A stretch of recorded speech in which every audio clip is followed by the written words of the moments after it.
In this video, I will show you guys exactly how we made this sales coaching offer selling information product around $92,000 with cold webinars, paid ads only, okay, with really no organic following. So this guy literally doubled, tripled his organic reach through the ads that we run for him, okay? Now I will show you exactly how we not only grew his reach, but how we also generated him $92,000 on the side with paid ads only with cold webinars. So this is the guy, all right, got around 1.3x and 1.3 subscribers on YouTube, and just some screenshots that you see that we actually legit. So we're running a webinar funnel with it. We're running VSL funnels for him, booking calls for around $90, sometimes even $9. As you can see, he was closing deals himself. We now got him off the calendar. We literally managed to hire to coordinate an entire sales team, have the right sales systems in place, and make sure he's out of the calendar right now, okay? And seems to be pretty happy with what we're doing here for him, right? So with that being said, guys, here's exactly how we scaled him to $92,000. And it all started like we were running cold webinars with him, and then explored VSL funnels, but it all started with the messaging discovery and with the actual customer analysis. So what we did, this wasn't a special market situation. It is not the US market, but we looked at the market and we quickly understood the main angles that we should go with in our advertising and in our messaging. Because keep in mind, when you run ads, you want to make sure that your angles are truly, and I'm talking really fully dialed in, calling out qualified customers, okay, and making sure they have the high intent to actually make this happen. Now, with that being said, we started with an angle, something like you need one simple skill, remote economy, okay, something like we were talking about Alex Shamosi, Mangaji, and basically we leveraged Ben Bader's the absolute gold, rest in peace, a concept of selling shovels in the digital gold rush, okay, and a bunch of ads, even an ads where that went something like, you're probably seeing Iman Gadic videos all the time. This was at the time where he's running his challenge. Okay, we leverage statistics like this. The e-learning market is expected to grow to around $350, averaging like a 19% annual growth rate. Okay, we were talking about angles like geo arbitrage. So we developed a unique mechanism talking about arbitraging difference between currencies, in this case, earning in US dollars or in euros or in pounds and spending in a local currency. We blamed corporate salespeople. So we went very hard with this angle on people who were earning well by this country standards. In our countries, it would be something like lower middle class, right? And then we blamed them on the vehicle and told them, you're sitting in the wrong vehicle, go with the Bentley instead, right? And then obviously safety angle, like we dig into the sphere angle with the local economy, with the world situation, with wars breaking out everywhere and so on. And obviously also with the currency, because of what was getting eaten up by inflation with AI and so on. The only thing that AI can't replace is real human trust. And this is what sales actually is, right? And then we developed a unique mechanism. So as you know, IKEA, for example, has the self-assembly app mechanism. Airbnb has this mechanism where you can actually rent a home instead of a hotel and make a shitload of money. And Russell Brunson developed this unique mechanism of funnels for websites, right? So what we did is we switched from remote sales to a mechanism that we call digital deal making, right?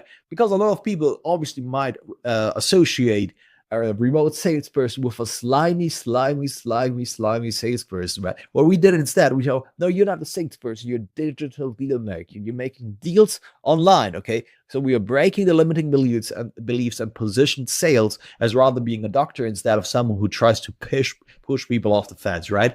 So digital deal making, you're listening, you're making deals, selling digital products online, right? Okay. And then a pro tip is basically, if your vehicle is well known in the market that you're selling, and you need to create a unique mechanism that makes it sound more attractive, because obviously everyone knows sales, right? But we wanted to create a unique mechanism that made it sound more attractive, broke with limiting beliefs and associated completely new ideas with this, right? We couldn't go in market because there was no in market audience. There's nothing like the high ticket sales space as in America, for example. So we were targeting very unaware problem aware people, meaning we had to make them aware first. There was something that we had to keep in mind in our messaging. So messaging was kind of very top of funnel first, and then we dialed it down through ad sequences where we actually guided them through making them aware of the opportunity, to break down what the opportunity actually is, how to take advantage of it, and then introducing some bottom of funnel, middle of funnel content for some more proof. And then we sent them to a website, made sure the messaging aligned throughout our webinar, throughout our emails, throughout our VSL funnel as well, and in the sales conversations too, right? So very important thing, messaging alignment. One of the most important things, we split tested landing pages. We figured out that a landing page VSL wasn't the right move because it just increased friction. Our main angles were geo arbitrage, remote work, and the unique mechanism. As you can see, our headline was learn remote sales to become a digital lead American, potentially start earning US level salaries from your laptop. Okay. And then basically we had all the pillars on the landing page. We had our book, we had our lead magnet, we had our meet your host section, student testimonials, and so on. The agenda section where we pre-teased what's going to happen on the webinar and so on. And we split tested headlines, mainly a landing page with a registration of VSL and without one. Okay. And then we obviously also had a show up system. So in our show up system, we had an order bump and we had no order bump. So what is an order bump? An order bump is a VIP ticket, as you can see over here. And what was very interesting, so our order bump didn't get too many closed because we were selling it for around 27 US dollars. In this market, it's actually quite a high ticket. But what happened is that the people who actually bought were getting a, you can see it over here slightly. I hope you can see it on your screen. I can though. A one-on-one implementation call with a coach after the workshop. Now this coach was obviously a closer, and these closers had something like only 2 calls who showed up, and they closed both of them on the high ticket offer, which is absolutely insane. So we nearly already just this purchase campaign, right? Just from this purchase campaign, we got something like 3x ROAS, and then obviously from there were a lot of leads coming that were then later closing on the webinar and so on, right? And we always position the order bump as something like a fast track. So this generally leads to lower show up rates, but better lead quality, liquidates a significant amount of the ad spend up front, because when you optimize for the purchase, when Meta basically fishes in this spot of people, in this pot of people who actually purchased something in the past, or who based on the data are more likely to purchase, meaning these leads actually take action, pull out their credit cards and do something. And what we see right now in the advertising space, so massive hack that you're going to take from this video, is that purchase events work extremely well, because nearly everyone is doing schedule, complete registration, lead, and so on. And when you do purchase, so something like low ticket to high ticket ascension, or something like a VIP order bump, you're optimizing for a lower competitive, less competitive space, okay? And you're basically optimizing for people who actually take action and pay. And purchase campaign is one of the highest quality events that you can send back to Meta and actively look for. It will attract people who are more likely to buy based on a buying history. Now, as you can see, we liquidated a lot of the spend. So when you spend around 10K on the webinar campaign, you have a VIP ticket price around $97 and so on. You can basically already liquidate nearly 60% of the spend with a right purchase campaign. Now, one of the most important rules, if your VIP ticket isn't valuable, if it is good, okay, it's a worse idea to run it pre-product, because you're scaring people away who take action and through not delivering what they expect. The VIP ticket must make them feel as if they would have received way too much for their money, okay? So we had something like 3 different 40-page VSL guides with full custom implementation, roadmap, full breakdown of the industry action plan, 4 group coaching calls recorded, only for $29. And the formula to success is the order bump must be very, very extremely logically aligned with what the workshop is teaching. It must present a shortcut towards having accelerating desired outcome that the workshop is promising through better information, speed of execution. As you can see, then we had a bunch of breakout videos in here. Are there enough businesses? Can I do it alongside my job? Will the workshop be live? As you can see, this breakout videos are workshop related. What if I miss the workshop? Is this workshop another scam? And so on. Very, very important that they're actually workshop related. Okay. Then we had breakout videos. We had objection handling assets. We had something like retention assets and attention assets, where we're actually pre-teasing the workshop. Everyone who signs up to the workshop gets our remote sales application templates to apply for a role and so on, to increase overall retention. A free lead magnet that we gave away on the webinar, and we actually gave it away at the end of the webinar to increase attention and show up rates and retention and so on. And then we had an email flow, which was crucial for getting show up rates of 30% plus on completely cold traffic, right, where we're talking about confirmation. Then we had a lot of educational emails, belief breaker emails. We had client win emails, urgency emails, why now is the best opportunity, board authority emails, founder stories, real educational email where we're showing something like at the end conversation and so on. We had more urgency emails 24 hours before. Why do we all those urgency emails? Because people do not take action if you do not present them a guideline and a deadline. Okay, they need something like a deadline to actually pull the trigger, and in this case, show up for the workshop. Then we had reminder emails 2 hours before, 15 minutes before, live now, 15 minutes after, and so on. And we've got we've had a bunch of Hammer ads because emails can obviously land in spam, but you know what can't land in spam? Your ads on social media. So what we did was craft a bunch of Hammer ads. We ran these FAQ videos on the thank you page as Hammer ads. So simply upload the files on Meta and ran them as ads. These ads were handling questions, because why do people don't no-show for webinars? Because they have questions, objections, expectations that are not handled. So we handled objections like how to land the role. Can I do this alongside a 9 to 5? What is remote sales? Okay, and so on. Client wins. We're excluding everyone who's watched 3 seconds of the video, and then we were showing them the next. Okay. And in our webinar presentation, we followed the Jason Flanagan framework, which is how we managed to hold our retention at around 85%. We started with hook, pain, dream outcome, excitement, paradigm shift, something like a belief shift, commitment, training pillars. We generally have 3 main mechanisms in this case, or mechanisms where what is remote sales, what is the industry, because keep in mind they were unaware. What skills do you need? How do you land the job? So literally every single step. Then we were committing them to the workshop, transitioning to the pitch.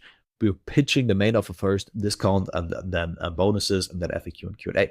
Now, this was basically a webinar presentation. As you can see, this is how it started, right? We started something like, we borrow authority from guys like Alexander the Great and so on. Then we have the founder story. We have some student proof. We have more student proof. We have pain. You're stuck working in a corporate job, waking up early, getting a 4% pay raise, and so on. We have this retention asset if you stay until the end. We have commitment. We have future pacing. You can work a few hours, financially support, go to vacation. We had the pillars. What is remote sales? Skill set of sales. You could work on the biggest offers. We told why it matters, but if you don't know how to sell, this is why sales skills matters.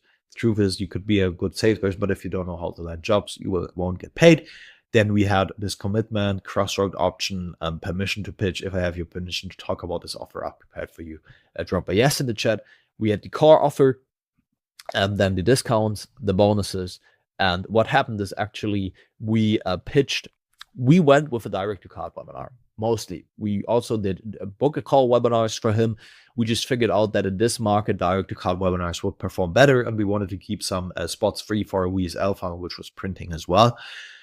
And yeah, on top of that, direct-to-card webinars generated us a 4.5x ROAS, book a call webinar 3x ROAS, helped us increase net profit. And because obviously with direct-to-card webinars, you weren't paying sales commissions, we went with a kind of low-priced offer, $700 more or less, right? Which is good in this market still for like card webinars. And then in the first pitch, we were selling them to a PIF page where we were optimizing for PIFs only. They only had the PIF weapon bed overview, then the offer deliverables, the client wins, and so on this page, and a transformation claim.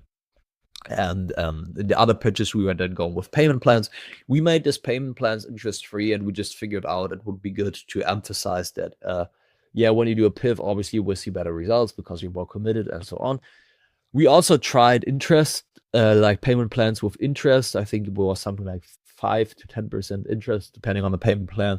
We figured out that our overall ROAS on the campaigns was better without interest. So this is how you should split test. This is very individual per campaign and per market that you're in and per niche. So look at what works. Generally, I would recommend something like when you go with a direct checkout webinar, like have payment plans, something like 3%, 4% interest. Do not incentivize them and drop them something like in the second or third pitch, and try to optimize for PIFs first, okay? Because a lot of people need to know, like we were pitching the first time after dropping discount and the guarantee, then we pitched, and then we had something like 8 bonuses. So a lot of people who have the potential to pitch, actually, you can also emphasize that you have payment plans with interest at the end.